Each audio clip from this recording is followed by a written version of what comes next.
ജില്ലയിൽ കനത്ത മഴ തുടരുന്നു. മീനച്ചിലാറ്റിൽ ജലനിരപ്പ് ഉയർന്നു. പാലാ ഈരാറ്റുപേട്ട റോഡിൽ മൂന്നാനിയിൽ വെള്ളം കയറി. കാലവർഷം എത്തിയതോടെ മഴ കനത്തു. കിഴക്കൻ മേഖലകളിൽ ശക്തമായ മഴ പെയ്തതോടെ മീനച്ചിലാർ കര കവിയുകയായിരുന്നു. താഴ്ന്ന പ്രദേശങ്ങളിൽ വെള്ളം കയറിയിട്ടുണ്ട്.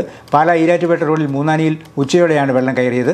മീനച്ചിലാറിന്റെ കൈവഴിയായ പൊന്നൊഴുകുന്തോട് കര കവിഞ്ഞതോടെ ഭരണങ്ങാനം ഇടമറ്റം റോഡിലും വെള്ളം കയറിയിട്ടുണ്ട്. അളനാട് ഭാഗത്ത് തോട്ടുപുറം പൊക്കിലുള്ള 3 വീടുകളിൽ വെള്ളം കയറി. വീടുകളിലെ താമസക്കാരെ സുരക്ഷിത സ്ഥാനങ്ങളിലേക്ക് മാറ്റി. കിഴക്കൻ മേഖലയിൽ പെയ്ത കനത്ത മഴയെ തുടർന്ന് കലങ്ങിമറിഞ്ഞൊഴുകിയെത്തിയ വെള്ളം മീനച്ചിലാറ്റിൽ ജലനിരപ്പ് ഉയരാനും താഴ്ന്ന പ്രദേശങ്ങളിൽ വെള്ളം കയറാനും കാരണമായി. ഉച്ചയോടെ മഴയുടെ ശക്തി കുറഞ്ഞെങ്കിലും വൈകിട്ടോടെ മഴ ശക്തി പ്രാപിക്കാനുള്ള സാധ്യതയാണുള്ളത്. കനത്ത മഴയെ തുടർന്ന് ജില്ലയിൽ റെഡ് അലർട്ട് പ്രഖ്യാപിച്ചിട്ടുണ്ട്.